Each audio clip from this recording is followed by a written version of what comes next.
शाम के वक्त उल्लू एक पेड़ पर बैठा हुआ था। तभी उल्लू के पेड़ के नीचे सभी पक्षी जमा हो जाते हैं। पक्षियों, कल हमारे जंगल में रानू चिड़िया का जन्मदिन है। हर साल की तरह इस साल भी हम चिड़िया का जन्मदिन धूमधाम से मनाएंगे। हाँ मिठू, ये तो बहुत खुशी की बात है। हम सुबह होते ही तालाब के किनारे जमा हो जाएंगे और बर्थडे की तैयारी शुरू करेंगे। पेड़ पर बैठा उल्लू भी वहाँ आ जाता है। क्या बात है कबूतर, जंगल में पार्टी है, मगर मुझे तो दिन में कुछ भी दिखाई नहीं देता। अगर पार्टी रात में रख लेते तो मैं भी आ पाता। नहीं उल्लू, पार्टी तो सुबह ही होगी। हम तुम्हारी तरह रात को देख नहीं सकते। गोरी, अगर मैं पार्टी में नहीं आऊँगा तो मुझे बहुत बुरा लगेगा। मैं भी तो इस जंगल का वासी हूँ, फिर मेरे साथ भेदभाव क्यों? अरे उल्लू, तुम हमारे जैसे कहाँ हो? जिस रात में हम सोते हैं तुम उस रात में जंगल के चक्कर लगाते हो, अपनी आवाज सुनाकर हमारी नींद खराब करते हो। इसके अलावा किया क्या है तुमने आज तक? कालू, मैं रात भर जागकर पहरा देता हूँ, क्या वो अच्छा काम नहीं है? अरे उल्लू, हमारे जंगल पर कौन सा हमला होने वाला है जो तुम पहरा देते हो? ये सुनकर उल्लू को बहुत बुरा लगता है। फिर ये सब कहते हुए सभी पक्षी अपने अपने घरों में सोने के लिए चले जाते हैं। लेकिन उल्लू बहुत उदास हो जाता है। वो रात को जंगल में घूमने लगता है और अपना काम करने लगता है। सुबह होने पर जब उसे दिखना बंद हो जाता है तो वो एक पेड़ पर जाकर बैठ जाता है। उसने आंखें बंद ही की थी कि उसे आवाज सुनाई देती है। Happy birthday to you. Happy birthday. सब पक्षी रानू चिड़िया की बर्थडे सेलिब्रेट कर रहे थे। सब पक्षी कितना मजा कर रहे हैं, मगर मुझे तो कुछ भी नजर नहीं आ रहा। काश मैं भी उनके साथ मजे कर पाता। रात हो जाती है। उल्लू हर रात की तरह फिजा में घूमने लगता है। उल्लू जब तालाब के पास से गुजर रहा था तो उसने कुछ देखा।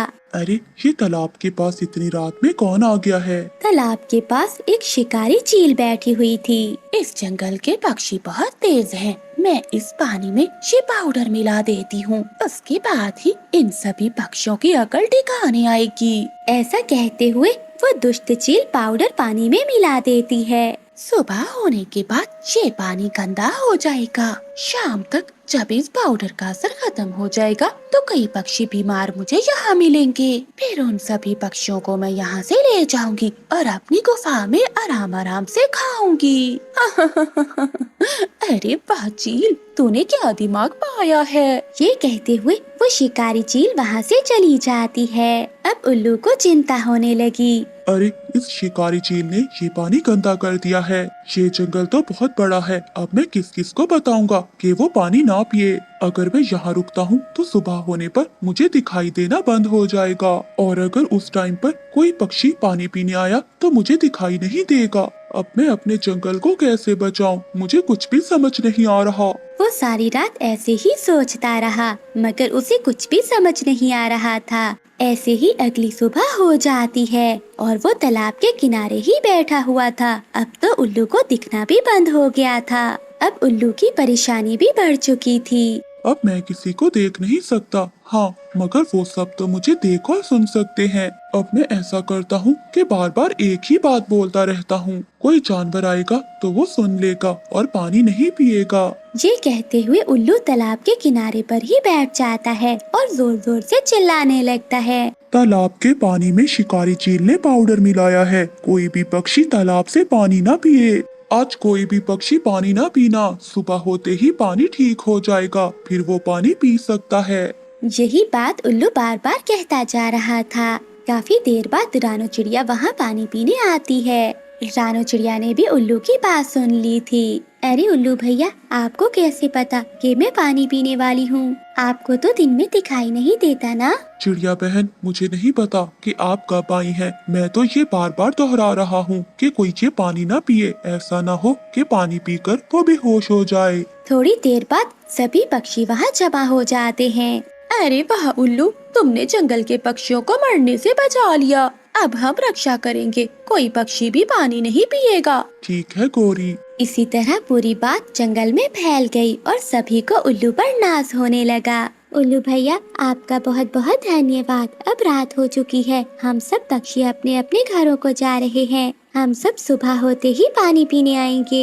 ये कहकर रानू चिड़िया और सभी पक्षी वहाँ से चले जाते हैं। ये सुनकर उल्लू बहुत खुश हो जाता है, लेकिन अभी भी वो कहीं न कहीं खुश नहीं था। थोड़ी देर बाद गोरी कभी वहाँ आ जाती है। उल्लू भाई, मुझे आपकी मदद की जरूरत है। क्या हुआ गोरी, तुम इतना डरी हुई क्यों हो?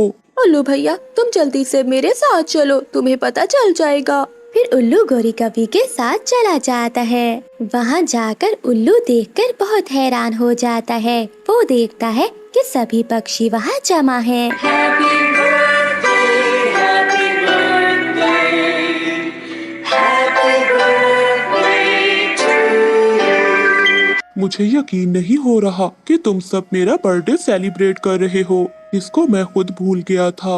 उल्लू भैया, बेवजह जंगल के पक्षी आपसे चिढ़ा करते थे। किसी ने ये नहीं सोचा कि आप हमारी जान बचाने के लिए ही रात भर पहरा देते हो। आज हम सब पक्षी जिंदा हैं तो केवल आपकी वजह से।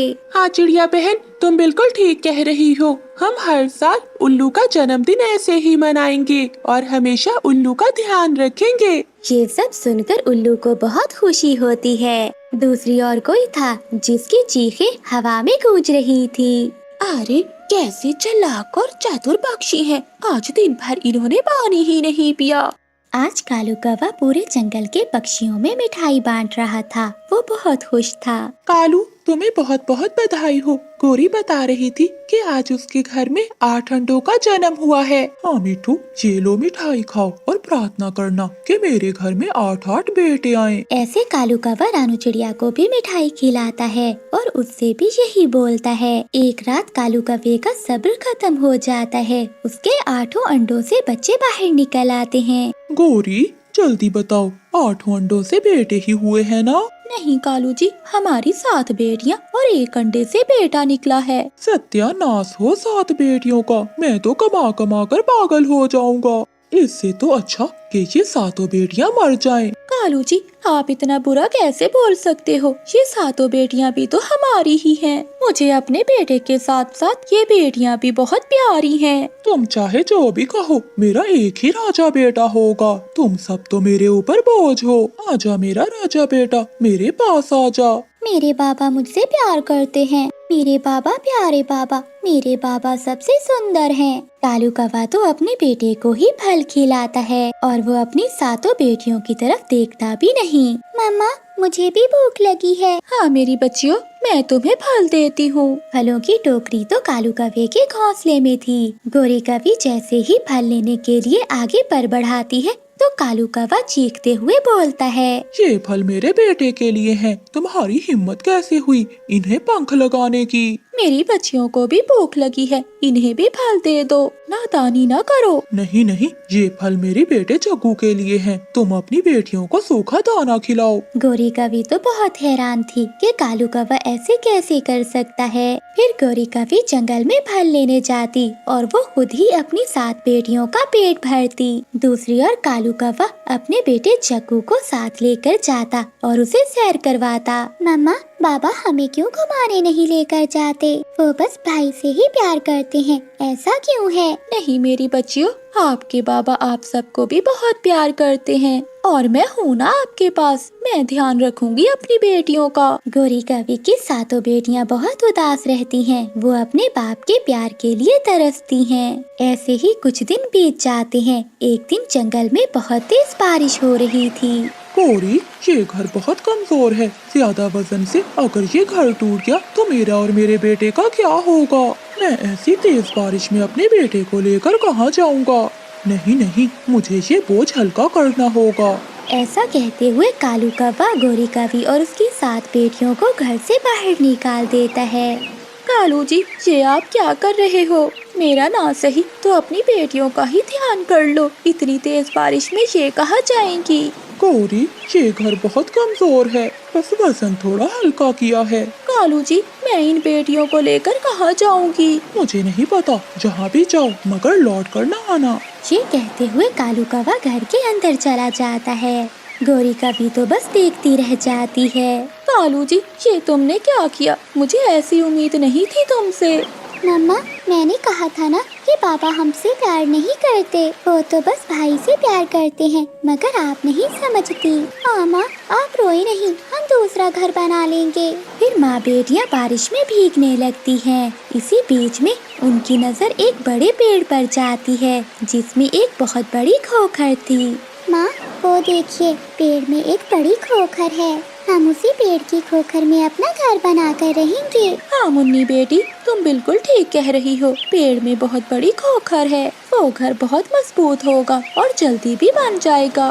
फिर गौरी कवि अपनी 7 बेटियों के साथ पेड़ की खोखर में घर बनाकर रहने लगती है। ऐसे ही समय तेजी से गुजर रहा था। कालू कव्वे के लाड प्यार ने उसके बेटे जग्गू को बिगाड़ दिया था। अब वो किसी की भी नहीं सुनता था और हमेशा अपने पिता से लड़ता रहता था।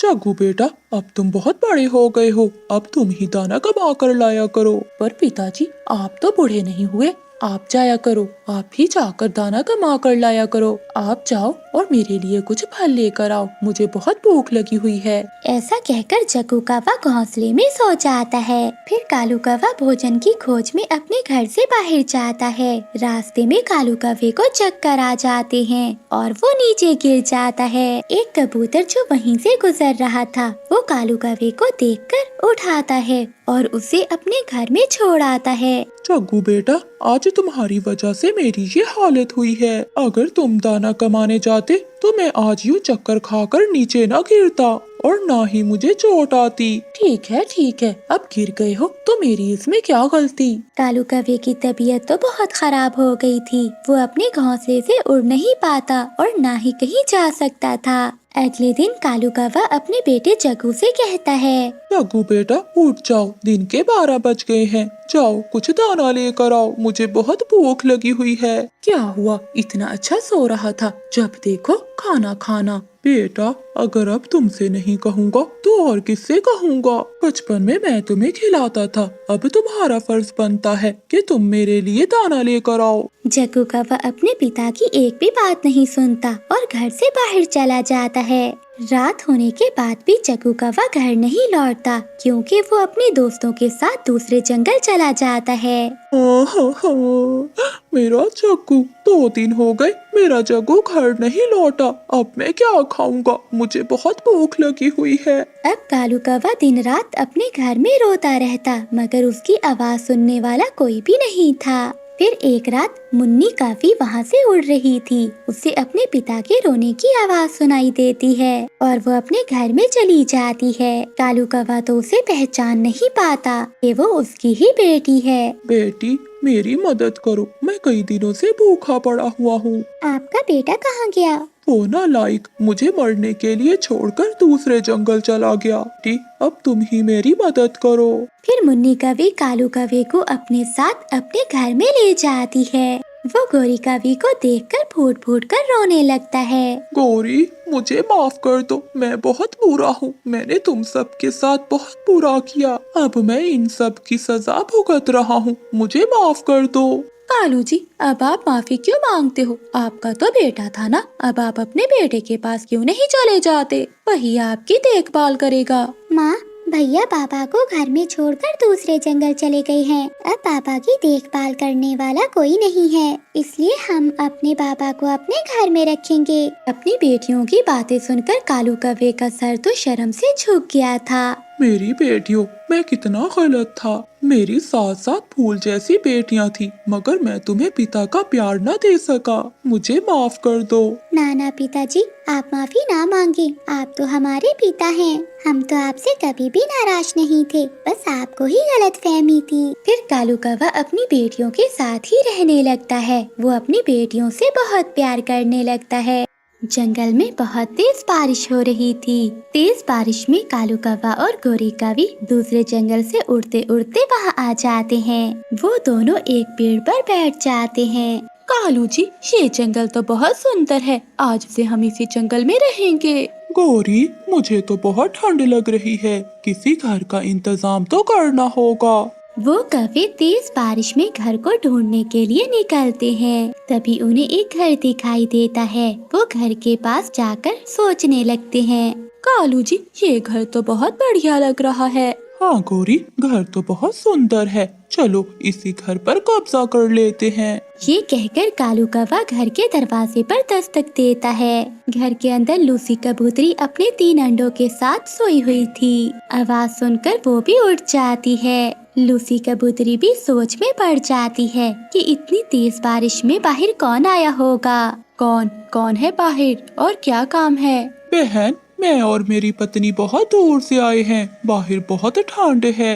हाँ बहन, दरवाजा खोलो, मैं और मेरे पति जी बाहर बारिश में भीग रहे हैं। हमें एक रात के लिए रहने दीजिए, सुबह होते ही हम यहाँ से चले जाएंगे। ये सुनकर लूसी कबूतरी को उन दोनों पर दया आ जाती है। लूसी कबूतरी दरवाजा खोल देती है और वो दोनों घर के अंदर आ जाते हैं। ओए कबूतरी, निकल बाहर, आज से ये घर मेरा है और मैं ही यहाँ पर रहूंगी। ये सुनकर लूसी कबूतरी परेशान हो जाती है। अरे काली कवि, ऐसे कैसे? तुम कैसे मेरे घर पर कब्जा कर सकती हो? मेरे घर में तुम काले कौवे नहीं रह सकते। मैं अपने अंडों को छोड़कर कहीं नहीं जाने वाली।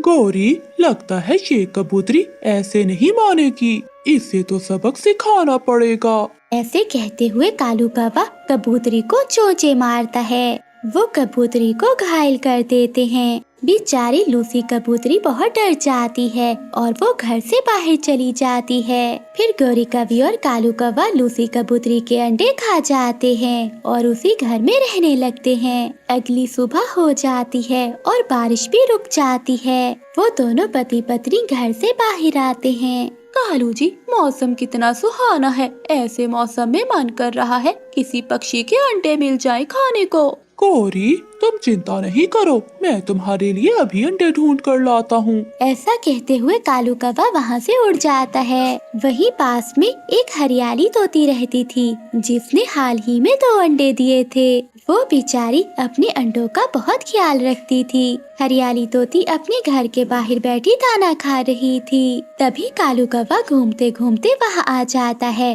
और वो दूर से देखने लगता है। लगता है ये घर तोती का है, इसके घर में खाने के लिए अंडे मिल ही जाएंगे। ऐसे कहते हुए कालू कौवा हरियाली तोती के पास जाता है। अरे तुम कौन हो और यहाँ क्या करने आए हो? अरे तोती, मुझे अपना घर तो दिखाना। मुझे बताओ, तुम्हारे पास क्या क्या है खाने को? नहीं नहीं, मैं तुम्हें अपना घर नहीं देखने दूंगी। चलो भागो यहाँ से, वरना तुम्हारे साथ बहुत बुरा होगा। चलो भागो यहाँ से काले कौवे। ये सुनकर कालू कौवा जोर जोर से हंसने लगता है। हा हा हा हा हा हा हा।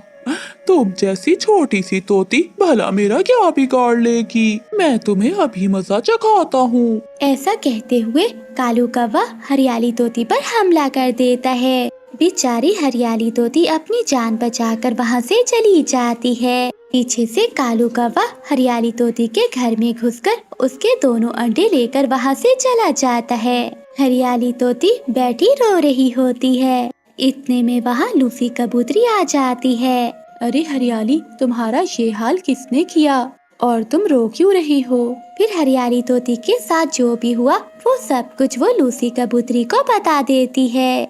वो दुष्ट कौवों ने मेरे अंडे भी खा लिए थे और मेरे घर पर कब्जा कर लिया है। अगर इसी तरह से चलता रहा तो वो सारे पक्षियों के अंडे खा जाएंगे। हो ना हो हरियाली बहन, हमें जल्दी से कुछ करना होगा। लेकिन लूसी बहन, हम कुछ नहीं कर सकते। वो कौवे बहुत ताकतवर है, हम उसका मुकाबला नहीं कर पाएंगे। हरियाली बहन, हौसला रखो, चलो हम चिड़िया के पास चलते हैं। हम सब मिलकर दुष्ट कौवों को जरूर सबक सिखाएंगे। उन दुष्ट कौवों को सबक सिखाने के लिए वो रानू चिड़िया के पास जाती हैं। चिड़िया बहन, वो दुष्ट कौवे हैं, उन्होंने मेरे और हरियाली के अंडे खा लिए हैं और मेरे घर पर भी कब्जा कर लिया है। हमें उन कौवों को सबक सिखाना होगा। हाँ चिड़िया बहन, अगर ऐसे ही चलता रहा तो वो सभी पक्षियों के अंडे खा जाएंगे और हमारा जीना भी बहुत मुश्किल कर देंगे। आप दोनों ऐसे नाराज ना हो, हमें हिम्मत से काम लेना होगा। वो दुष्ट कौवे बहुत बुरे हैं, उनको सबक तो सिखाना ही पड़ेगा। मेरे पास एक उपाय है। दूसरे दिन रानू चिड़िया उन दुष्ट कौवों के पास जाती है। अरे चिड़िया, तू यहाँ क्या कर रही है? वो मैं तो आपसे दोस्ती करने आई थी। चिड़िया, क्या दोस्ती? भला तुमसे दोस्ती करके हमें क्या फायदा होगा? कौवे भैया, अगर आप मुझसे दोस्ती करेंगे तो मैं आपको दूसरे पक्षियों के अंडों का बता सकती हूँ। अंडों का सुनकर गोरी कौवी और कालू कौवा बहुत खुश हो जाते हैं। चिड़िया, तुम्हारी बात हमें बहुत अच्छी लगी। हम तुमसे दोस्ती करने के लिए तैयार हैं। ठीक है कौवी बहन, तो फिर आप दोनों मेरे साथ चलिए। मैं आप दोनों को अंडों के पास लेकर जाती हूँ। फिर रानू चिड़िया उन दोनों को पहाड़ों की ओर ले जाती है। वहाँ एक घोंसले में 3 बड़े अंडे पड़े थे। गोरी और कालू, मैंने अपना काम कर दिया, अब मैं चलती हूँ। आप आराम से इन बड़े अंडों को खाकर चले जाना।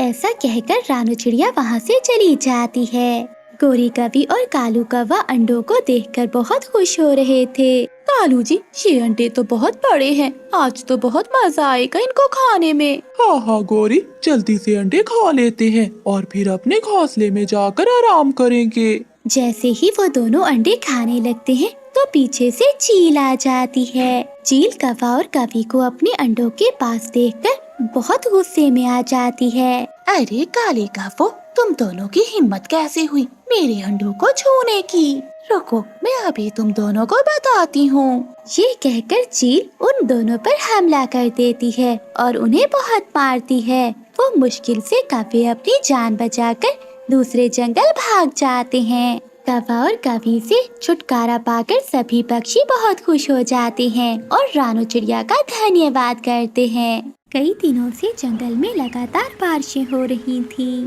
सभी पक्षी अपने अपने घरों में छुपे बैठे थे। कोई भी पक्षी अपने घर से बाहर नहीं निकला था। मीठू जी, मैं तो थक गई हूँ। कितने दिन हो गए घर में बैठे बैठे, अब तो मेरा मन घबरा रहा है। हरियाली, बाहर का मौसम बहुत भयानक है। हर तरफ पानी ही पानी है। तेज बारिश के कारण जंगल के पेड़ पौधे अपनी जड़ों से निकल रहे हैं। मीठू जी, पता नहीं कब ये बारिश रुकेगी और कब ये मौसम शांत होगा।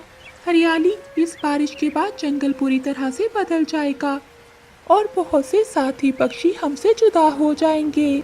हाँ मीठू जी, जिन पक्षियों के घोंसले तिनकों के हैं, उनके लिए बारिश तो बहुत मुसीबत लेकर आई है।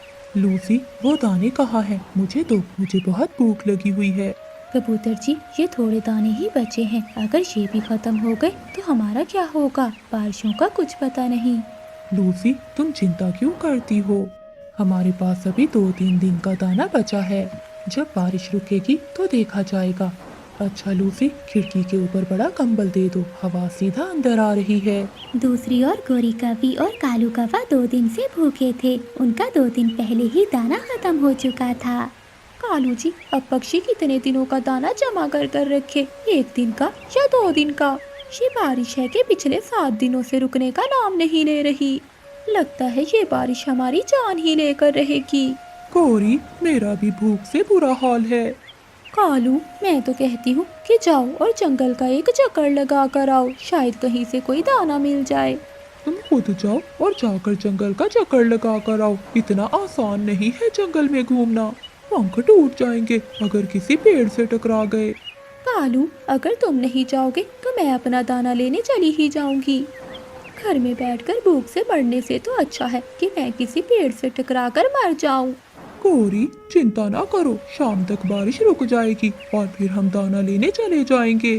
मुझे तो लगता है कि ये बारिश अब कभी नहीं रुकेगी। कितने दिन हो गए लगातार बारिशें हो रही हैं। मम्मा, बाबा से कहें कि खिड़की बंद कर दे, मुझे बहुत डर लग रहा है। कर देता हूँ बेटी, मैं बाहर के हालात देख रहा हूँ कि बारिश थोड़ी कम हो और मैं आपके लिए दाना लेने जाऊँ। टुनू जी, आज शाम के लिए दाना तो है मगर कल सुबह के लिए नहीं है। मम्मा, कल सुबह हम भूख से मर जाएंगे। अगर बारिश ना रुकी तो हम क्या खाएंगे? गुड़िया बेटी, बारिश रुक जाएगी। पहले भी तो कई बार ऐसी बारिशें हो चुकी हैं। परंतु रानू, ऐसी बारिश पहले कभी नहीं हुई। गुड़िया के पापा, न जाने कौवों के पास दाना होगा कि नहीं। कहाँ रानू, वो तो कल से भूखे हैं। आधी रात को गोरी कालू कौवे को डांट रही थी। कालू का क्या दोष है? ऐसे मौसम में भला कहाँ से मिलेगा दाना? थक हार कर मिठू तोता अपने घर से निकलता है। मिठू जी, छाते को ध्यान से पकड़ना। हरियाली, तुम अंदर जाओ, तुम भीग जाओगी। मैं तो भीग ही रहा हूँ। मिठू तोता वहाँ से कबूतर के पास जाता है। वो दरवाजे पर दस्तक देता है। कबूतर कबूतर बाहर निकलो। कबूतर भी बाहर आ जाता है। क्या हुआ मिठू, क्या बात है?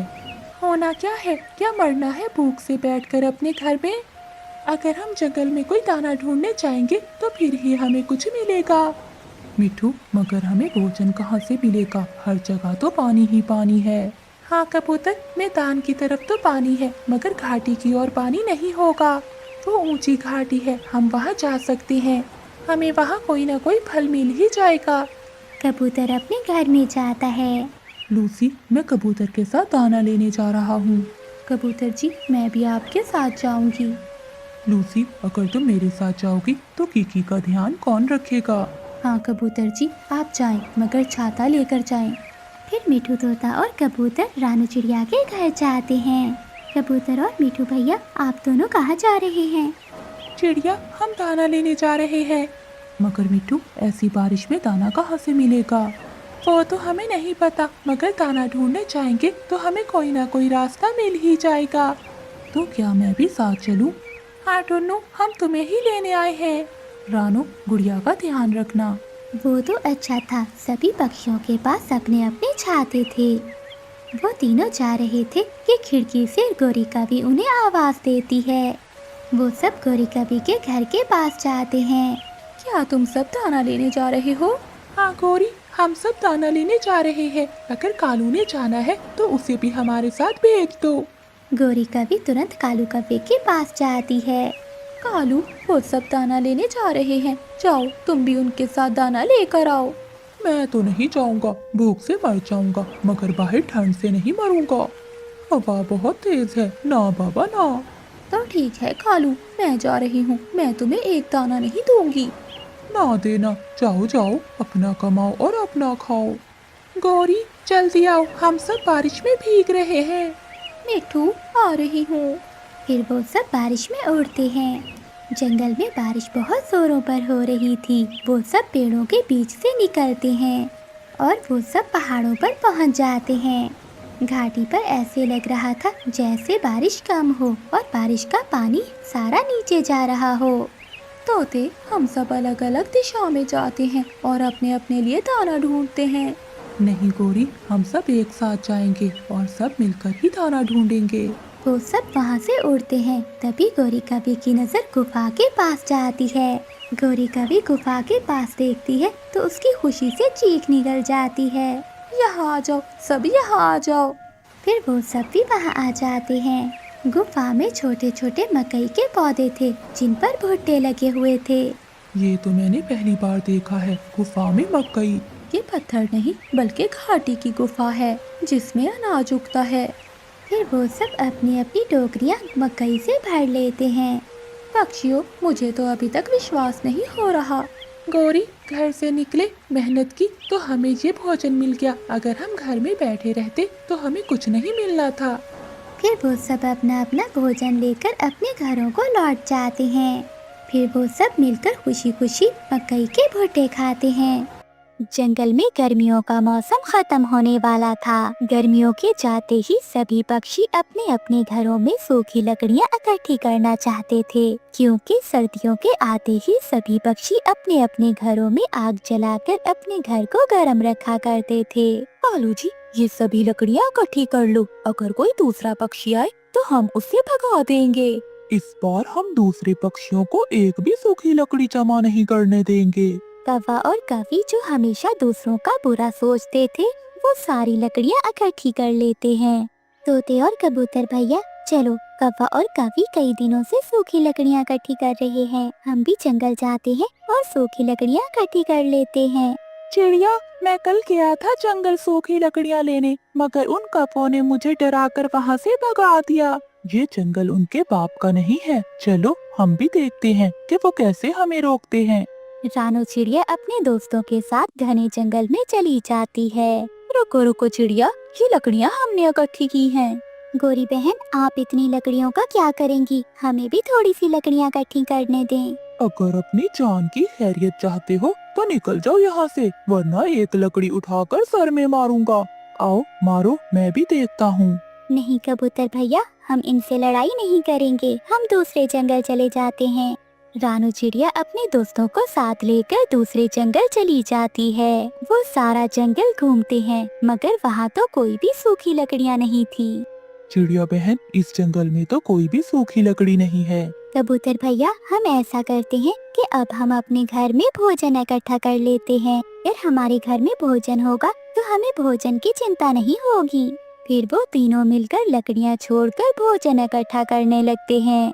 वो मैदान में जाते हैं, वहाँ चावल के पौधे थे। वो तीनों मिलकर सारे चावल तोड़कर अपने अपने घरों को ले जाते हैं। कौवा और कवि को तो लकड़ियाँ इकट्ठी करने के अलावा कोई काम ना था। वो अपना पूरा घर लकड़ियों से भर लेते हैं। अगले दिन वो तीनों नदी के पास जाते हैं। वो मीठे फल और दाने इकट्ठे करते हैं। कबूतर भैया, क्या हुआ जो हम सूखी लकड़ियाँ ना इकट्ठी कर सके? अब हमने इतना दाना तो जमा कर लिया है कि अगर हमें घर से बाहर न जाना हो तो हमारे घर में दाना मौजूद हो। चिड़िया, आग के बिना तो हम जी सकते हैं मगर दाने के बगैर तो कोई पक्षी भी नहीं जिंदा रह सकता। फिर ऐसे ही कुछ दिन गुजर जाते हैं। जंगल में सर्दी बढ़ने के साथ साथ बारिश भी शुरू हो जाती है। कौवा और कवि के घर में लकड़ियों के सिवा कुछ ना था। एक दाना भी घर में ना था। गौरी, हमने सारा समय तो लकड़ियाँ इकट्ठी करने में गुजार दिया, घर में खाने को एक दाना भी नहीं है। कालू, मुझे तो बहुत भूख लगी हुई है। इन लकड़ियों को खाकर तो हम जिंदा नहीं रह सकते। अब हम क्या करेंगे? कालू कौवा तेज बारिश में अपने घर से निकलता है और मिट्टू तोते के घर जाता है। तोते तोते दरवाजा खोलो प्लीज, मेरे दोस्त, मुझे 2-4 दाने दे दो। भाग जाओ यहाँ से, जाकर वो लकड़ियाँ खाओ जिन्हें जमा करने से तुम हमें रोक रहे थे। लालची कौवे, चले जाओ यहाँ से। कालू कौवा वहाँ से चला जाता है। कबूतर तो कालू कौवे की बात तक नहीं सुनता। दुष्ट कौवे, अगर दोबारा मेरे दरवाजे पर दस्तक दी तो मैं तुम्हें डंडे से मारूंगा। ना ना कबूतर, मुझे मत मारना, मैं तो गौरी के लिए दाना लेने आया था। फिर थक हार कर कालू कौवा चिड़िया के घर जाता है और खिड़की से रानू चिड़िया को आवाज देता है। चिड़िया चिड़िया, मेरी बहन चिड़िया, दरवाजा खोलो, मुझे भूख लगी है, मुझे दाना दे दो। दुष्ट कौवे, काले कौवे, मैं ऐसे दरवाजा नहीं खोलूंगी और ना ही तुम्हें दाना दूंगी। जाओ, पहले एक सूखी गठरी लकड़ियों की लेकर आओ, फिर ही मिलेगा तुझे दाना। मैं अभी जाता हूँ चिड़िया, मैं अभी जाता हूँ और घर से लकड़ियाँ लेकर आता हूँ। फिर कालू कौवा तेज बारिश में वापस घर जाता है और एक गठरी लकड़ियों की लेकर आता है। ये लकड़ियाँ यहाँ रख दो और ये लो 2 दाने। अगर और दाना लेना हो तो लकड़ियाँ लेकर आना। चिड़िया, हमने लालच किया और लकड़ियाँ ही इकट्ठी करते रह गए और तुमने अकल से काम लिया और समय पर दाना इकट्ठा कर लिया। तुम सब ऐसे मौसम में घर में आराम से बैठे हो और मैं और गौरी बारिश में भीग रहे हैं। कालू, इसीलिए तो कहते हैं कि लालच बुरी बला होती है। इधर उधर देखते हुए गोरी कवि हरियाली तोती के घर में घुस जाती है। वो जाकर मिठाई खाने लगती है। हरियाली तोती भी नदी से पानी पीकर आ जाती है। शर्म करो गोरी, तुम बूढ़ी हो गई हो मगर अभी तक तुम्हारी चोरी करने की आदत नहीं गई। जाओ, भाग जाओ यहाँ से। बहुत टै टै करने लगी है तो तोती, क्या हुआ अगर थोड़ी सी मिठाई खा ली तो? गुस्से में गोरी कवि वहाँ से चली जाती है। उल्टी ही चोर कवि मुझे ही बातें सुना रही है। कुछ दिनों बाद रानू चिड़िया अपने दोस्तों की दावत करती है। वो सबसे पहले हरियाली तोती के पास जाती है। हरियाली बहन, आज शाम को मेरे घर आ जाना, मैं आप सबके लिए मीठी खीर बनाऊंगी, सब मिलकर खाएंगे। क्या मीठी खीर? मेरा तो मीठी खीर खाने को आज बहुत मन कर रहा था, मगर चिड़िया उस गोरी कवि को नहीं बुलाना। आज वो मेरे घर में चोरी कर रही थी। वो हमेशा सबकी चोरी करती है, तुम उसे अपनी दावत पर नहीं बुलाओगी। हाँ हाँ हरियाली बहन, मैं गोरी कवि को नहीं बुलाऊंगी। फिर रानू चिड़िया कबूतर के पास जाती है। कबूतर भैया, आज शाम को आप मेरे घर आ जाना, मैं मीठी खीर बना रही हूँ, सब मिलकर खाएंगे और बातें करेंगे। चिड़िया, क्या मैं अपनी पत्नी को भी साथ ले आऊं? हाँ कबूतर भैया, लेकर आना, सब मिलकर मीठी खीर खाएंगे। ऐसे ही रानू चिड़िया मिठू तोते के पास जाती है और बुलबुल के पास भी। ये सब बातें गोरी कवि सुन रही थी। अरे वाह, छोटी चिड़िया मीठी खीर बना रही है, मेरे तो मुंह में अभी से पानी आ रहा है। अभी जाती हूँ चिड़िया के पास। रानू चिड़िया ने मीठी खीर बनाने के लिए अभी चूल्हे में आग जलाई ही थी कि गौरी कवि वहाँ आ जाती है। चिड़िया चिड़िया, सुना है तुमने सबकी दावत की है मगर मुझे नहीं बुलाया। तुम चोरनी हो और बुरी भी, मैं बुरे पक्षियों से दोस्ती नहीं करती। गौरी कवि गुस्से में वहाँ से चली जाती है। मैं भी देखती हूँ कि चिड़िया कैसे उन पक्षियों की दावत करती है। गौरी कवि छुपकर वहीं बैठ जाती है। मैं खीर में मीठे फूलों का रस डाल देती हूँ जिससे मेरी खीर का स्वाद बढ़ जाएगा और सबको बहुत मजे की लगेगी। ऐसा सोचते हुए रानू चिड़िया बुलबुल के पास जाती है। बुलबुल बहन, क्या आपके पास मीठे फूलों का रस है? हाँ चिड़िया बहन, आज ही मैंने ताज़ा फूलों का रस निकाला है। ऐसे ही बातों बातों में बुलबुल जहरीले फूलों का रस रानू चिड़िया को दे देती है। रानू चिड़िया जहरीले फूलों का रस ले जाती है और खीर में मिला देती है। बुलबुल भी अपने कामों में लग जाती है। इसी तरह रात हो जाती है। मिठू तोता कबूतर के पास जाता है। कबूतर चलो, रानू चिड़िया की खीर बन गई होगी। हाँ हाँ मीठू, तुम जाओ, तुम बुलबुल को साथ ले जाओ, मैं तब तक अपनी पत्नी के साथ आता हूँ। ठीक है, जल्दी आना, मुझे बहुत जोरों की भूख लगी हुई है।